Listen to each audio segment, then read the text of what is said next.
Vikings talk. It's Purple Daily on Score North and ScoreNorth.com. Purple Daily, presented by Surly Brewing Company. You held them at 20 points, man. You gave us a chance at the end. But I got 3 words for you. You like that? There it is. Kirk Cousins. That was after the Saints playoff win, I think, right? That was the peak moment of the Kirk Cousins Vikings tenure. Correct. Years ago. Looking to create some more peak moments. Maybe another one against the Saints in London this weekend here. By the way, this is Purple Daily, daily Vikings entertainment. We just want the Vikings to win a Super Bowl before we die. Phil, Judd, our executive producer, Declan, and the show is presented in part by our friends at Surly Brewing Company and by TCL, one of the world's best-selling consumer electronics brands. They have a new lineup of award-winning TVs delivering the most entertainment with stunning resolution, all at an affordable cost. Enjoy more of the things you love at TCL. And this is our weekly Purple Picks episode where we will go through some key things about this upcoming game and make our official picks.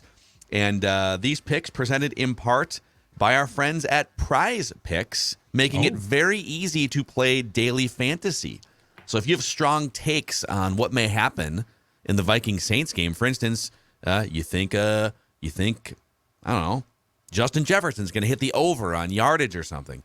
Here's how it works. You pick between 2 and 5 players and an over-under on their projections, and you can win up to 10 times on any entry. Prize Picks offers every major sport, NFL, NBA, MLB, NHL, college sports, etc. You can run mixed sports entries. Promo code NORTH on the Prize Picks app or prizepicks.com will get you up to $100 bonus, matching your first deposit. Promo code NORTH. You can help us out so that they know that we sent you. PrizePicks.com and the Prize Picks app. Okay, boys. Vikings and Saints in London. These London games can be kind of funky sometimes. Yep. And we'll get to some of the trends later on here when we actually make our pick. But scale of 1 to 10, how big is this game? Okay, I thought last week was big in large part because it was a division game at home coming off a disturbing loss. I put this one at about a 3. Like 2-2 doesn't kill you. It's to your point, Phil, and you're right. It's a weird game. It's a conference game. It's not a division game. I'm going to give this a 3. I'm lockstep with Judd. As the parrot of this Purple Daily show, I say it's also a 3. It's a 3 out of 10. 3. That's a 3. You're 2-1, so you have the luxury of being above 500. They're starting a backup QB. They're without their number 1 wide receiver. I think the Vikings should be able to get a big win here too, but I think in level of importance, just to start, it's a 3 out of 10. So I think it's more important for a couple reasons. I think it's like a 5 out of 10 for a few reasons here. It's you need to win the games that you're supposed to win on this schedule if you want to get to like 10 or 11 wins. And I would argue they might even have one in hand. That Packers game was kind of a 50-50 game, and you stole it, quote unquote, by just coming out hot, and the Packers had no film on you. So win the games you're supposed to win so you can get your way to 10 or 11 wins on the season. You might at some point have to deal with both division and conference tiebreakers. Sure. So you want to win these NFC games. And I think this is a game that I thought it was going to be a harder game 3 weeks ago. So it's kind of a gifted, not easy win. But you get to face Andy Dalton. There's no Michael Thomas in this game. So this is its level of importance to me is mostly because conference, you want that conference record to be really good. Sure. And you want to cash and bank these wins before you've even peaked, by the way. Like, keep banking wins while you figure out your offense and your defense and your personnel. All right, next question for you guys. Is anyone playing or coaching for their job this week? No. I'm trying to think of playing, but no, I don't think so. Like, I there's guys on defense. Cam Bynum playing for his job? Cam Dantzler? Cam Dantzler. I mean, yeah, potentially, but I don't know. Like, I do think when Andrew Booth comes back, if he can stay healthy, which is a big if Dantzler struggles in the minds of the coaches, that might be as close as you can come. But no, my initial inclination is nobody is really playing or coaching for their job as far as immediate concern of being replaced, in part because Booth's always hurt. Like, if we knew he was coming back, but he's always hurt so far. So, no is my answer, Dex. I think the patience for a guy like Ed Ingram is still pretty long right now, but he's also not gotten off to a great start in his first 3 games. The line itself as a whole has actually been trending in the right direction. So I don't think they're going to make a change for the sake of it because the majority of the line's playing pretty well. But I do wonder how much longer they can afford to let Ed Ingram play at that level on the scale of like 1 to 10, 10 being they must make the change and 1 being no. It's probably like at a 4 or 5 still, even with him being the kind of the weakest cog on the offensive line. But he might be one player that they could potentially make a swap in if he continues to not play up to expectations. Yeah, I think there's I would say Cam Bynum. Not that he's been terrible, but Lewis Seen is a first-round pick that at some point will play. So your job is just sort of naturally in jeopardy if you have a bad one. And I will say, even though Booth has been hurt, Cam Dantzler, for whatever reason, has just been kind of like halfway in the doghouse with both of these last 2 coaches. Yep, you're right. He got benched. He got benched in a game already. So I would keep an eye on that. I don't think it's time to freak out about Ed Donatel yet. He's not coaching for his job in week 3, but Ed Donatel's scheme has been pretty shaky from a yards allowed perspective. And then he came out and vehemently defended his scheme after that Eagles game and threw players under the bus. So he has created some divisiveness that I feel like doesn't fit with Kevin O'Connell's inclusive culture that he's building here. Mm-hmm. So that I am not saying that Donatel is coaching for his job, but I just wonder if that type of friction pops up again a couple times, does that fit with what Kevin O'Connell's vision is for this team? Something to note. Especially if Andy Dalton carves your defense, then you got a problem. Done it before. What is the biggest storyline you're interested in this week? Biggest storyline that intrigues me is an obvious one, but important one. And in fact, one that I wrote about for VikingsWire.com that you can find this week right now in the latest Zolgad column. And it's this: Justin Jefferson. I find this to be so intriguing because I get that Jefferson opening week against the Packers was great. I get that in weeks 2 and 3, the Vikings opponents did a very good job for the most part of taking him away. But I also get that there's going to have to be adjustments to now get him back involved, right? And it also intrigues me because there's going to be a certain point of this to get Kirk to probably pull the trigger at times on passes that Kirk doesn't necessarily like to throw, but Jefferson can catch. Jefferson, to be very clear here, also needs to be better. Like, there are balls that he has to come back for that he really didn't do a great job of. So I am really intrigued to see, even if it's not for like a big game, I'm really intrigued by how Kevin O'Connell is going to probably have spent nights staying up, watching film, coming up with ways to get Jefferson back involved in a way that you would expect a star receiver to be targeted. Mm-hmm. For me, I'll go with the pass rush. If number one, if Zadarius Smith plays or not, can the Vikings have a big day on the pass rushing side? So Danielle Hunter's still been grading out as a solid player according to Pro Football Focus, but just a couple pressures, 1 sack through 3 games. You're playing a backup QB. Just an offense, too, that isn't what it used to be in the New Orleans Saints. Can you just have some lunch? Can you go out there and just feast on that quarterback? Can you bring the pressure in his face? They've been dropping all this shell coverage, and they were getting burned with yards from Ed Donatel's defense. How about the defensive line, or how about the defensive scheme in general, goes out and blitzes the damn quarterback and puts Dalton on his butt all game long? That's probably what I'm looking forward to. That's definitely one, because the Vikings have one of the lowest pressure rates of any team in the NFL with Danielle Hunter and Zadarius Smith on the roster. So what kind of pressure can they generate? This, again, the Saints offensive line isn't a disaster, but you can beat the Saints offensive line, and whether Jameis starts and it sounds like he's not going to, or Andy Dalton starts, you have a statuesque quarterback sitting back there. So get some pressure on. I think, actually, you know what? I'm going to say one of the storylines I'm really interested in here is, how do the aging Vikings defensive players look? Travel week. We've already kind of noted, like Jordan Hicks, for instance, is the lowest graded Vikings defensive player according to PFF through 3 games. We talked about that earlier this week. Eric Kendricks he's made a couple plays, but he's just kind of, he's not the same quickness as he was before. Harrison Smith, older, banged up. Again, these guys aren't grading out well on PFF, and the eye test kind of says the same thing. So how do these guys continue to progress here as we get into the teeth of the season? If they look a little slow now, what's it going to be like travel week, getting deeper into the season, more banged up? So I need to see a little more. What's kind of funny is everyone, this is the funny part. I'm going to rip some Vikings fans here for a second, okay? Some friendly fire. You can't on one side destroy the defense, rightfully so for how bad they've been largely the last couple seasons, but then like go to your grave protecting Eric Kendricks and Harrison Smith and Jordan Hicks, the newcomer, right? Patrick Peterson.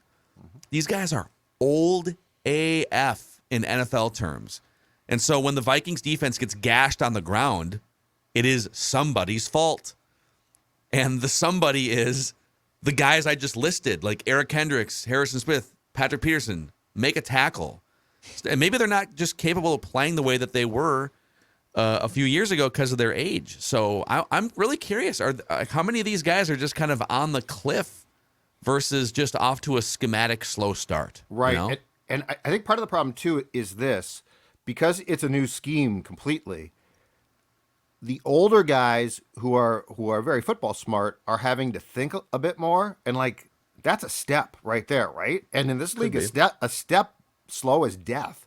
So, like, there's a whole intriguing thing to me about once guys are comfortable enough to speed up and to know in an anticipatory way what's coming, does that get them back to not seemingly be a step or two slow? I have no idea. But, like, guys, Harrison Smith, to me personally, has never looked as slow as he did before the game that he suffered the concussion in week 2. Like, he looked slow, and I'm curious if that's because he's having to pause and think as well. Could be. I don't know. Could be. Okay, next question here. What scares you most about the New Orleans Saints?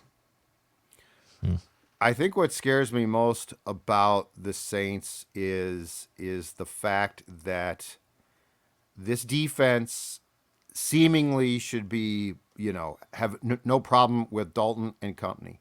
But Jared Goff stood back there, to Dex's point, and, was comfortable, didn't get blitzed.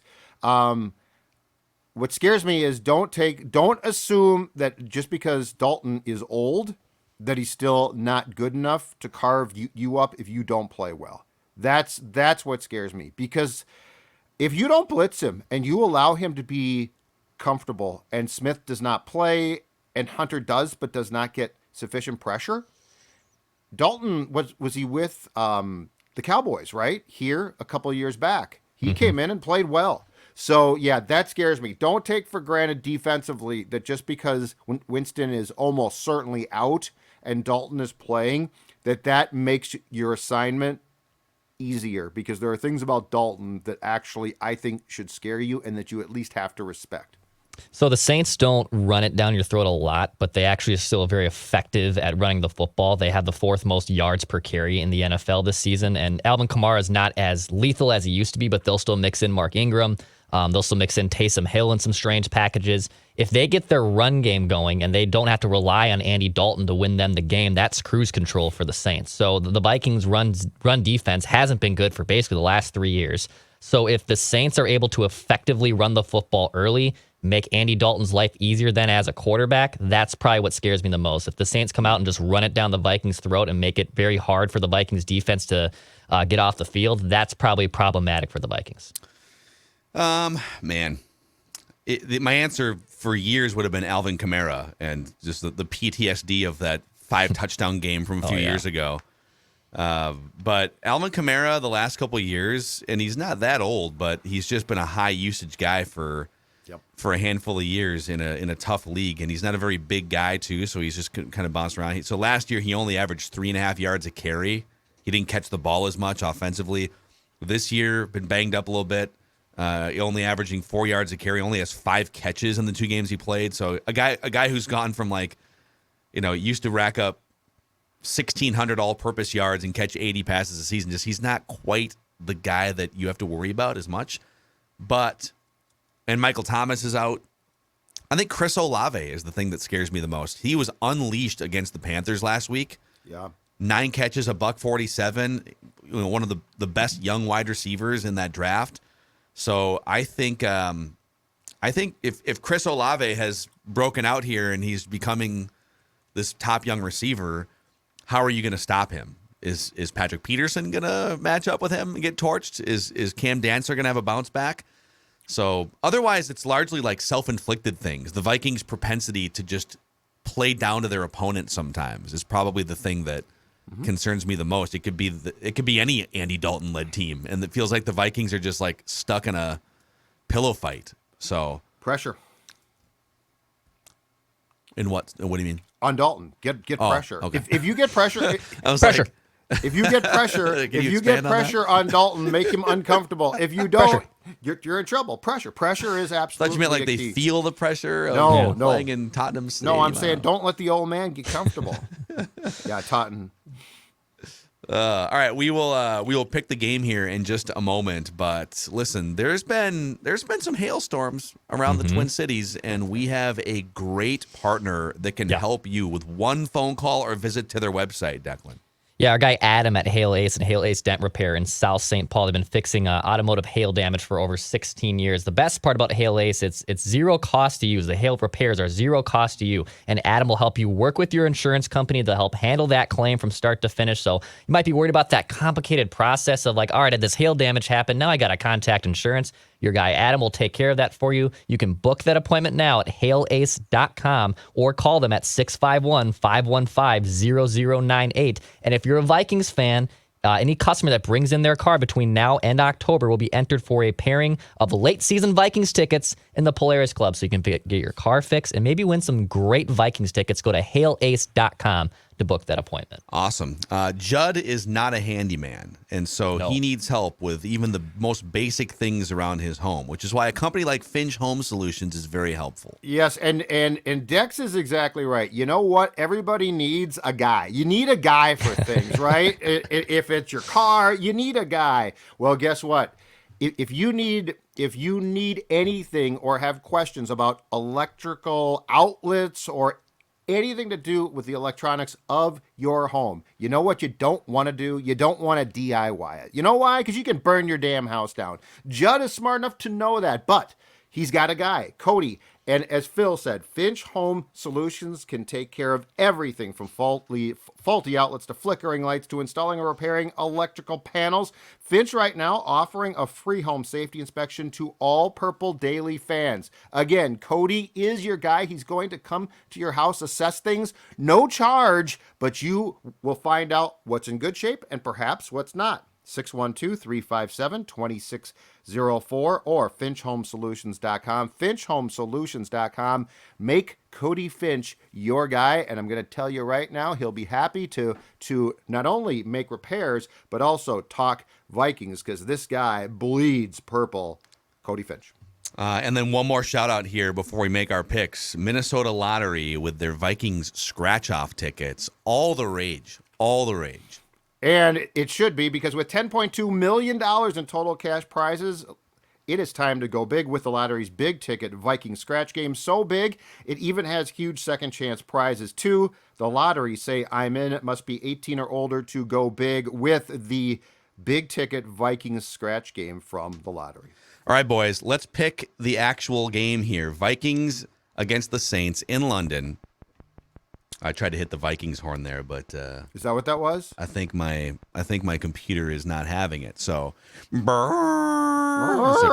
crappy acapella version. There you go. So let's go through some of the info here on this game real quick. Here, Vikings are 3-point favorites. This line started at 1.5. It's moved to 3.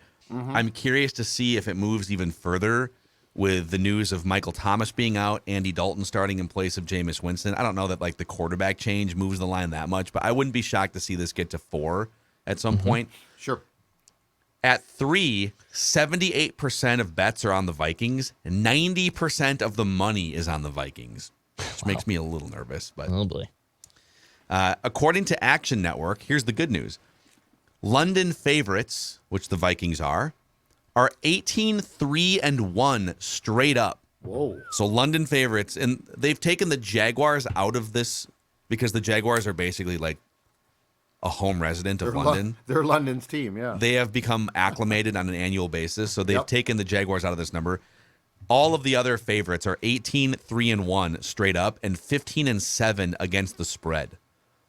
Minnesota's offense has run hot and cold, but should be able to run and control the clock, especially if the Saints continue to turn the ball over and give the Vikings a short field. New Orleans is averaging 3 turnovers a game so far. Jameis, who's probably not going to play, is 13-23-3 in toss-up spreads where it's 3 points or less. So in like games that are supposed to be close, Jameis does not cover the spread, including 0-2 this year. I don't know what Dalton's numbers are against the spread in that same context. The better team, let's see here. The better team while the line is under the key number. Take the better team here. So their Action Network is saying Vikings. So, all right, we'll start with Judd. Go around the room here. Who's going to cover? Who's going to win?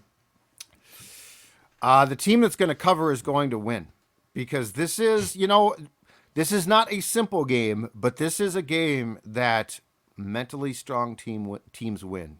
A lot of travel involved, weird kickoff time, body clock problems. But Kevin O'Connell, he's done a lot of work to make sure that he solves that problem. So going to 3-1 with a 24-17 victory over the Saints will be your Minnesota Vikings. Okay. There it is. There it is. There right it there. is. Vikings win. Okay, there you go. There you go. There you go. All right, nice job. Fly the flag. All right. If the spread remains exactly at 3, yes, the Vikings should have no problem covering. If it ends up moving maybe a little bit as we get close to kickoff to like 5 or 6, then things might get a little more dicey there. But I think the Vikings in a 3-point spread should have no problem winning. I will go 28-10 Vikings. Oh, 28-10. Oh, yeah, you're going with a blowout. Big. You're going big. Yeah. Old tweets exposed. I feel like Declan's onto something here. I feel like Vikings win, Vikings cover. I think the way it should play out is sort of how Declan said, where you get right offensively. They have a hard time moving the ball without one of their best weapons in Michael Thomas and their starting quarterback. So, yeah, this feels like it should be a 27-13, 27-16, something like that. I think your defense is going to give up some yardage still. Maybe they can hold the Saints to 2 or 3 field goals. But then there's the devil on my other shoulder. So that's what I'm going to make that prediction. That's what's going to happen. But there's another reality here of the Vikings go to London and they look like crap offensively early, and Kirk is struggling and throws a bad interception or something, and it's like they lose a game that they're supposed to win, or they win a game ugly, which would be fine too. So I just kind of want it to look smooth, and then go home and beat the Bears on a weird short travel week 2. So, we'll see. Dude, this league, though, I mean, it doesn't look smooth. That's the thing. That Detroit game is indicative of so many games that I don't know it's going to look smooth until post-bye, if it looks smooth then. We'll see. That's my thing. We'll see.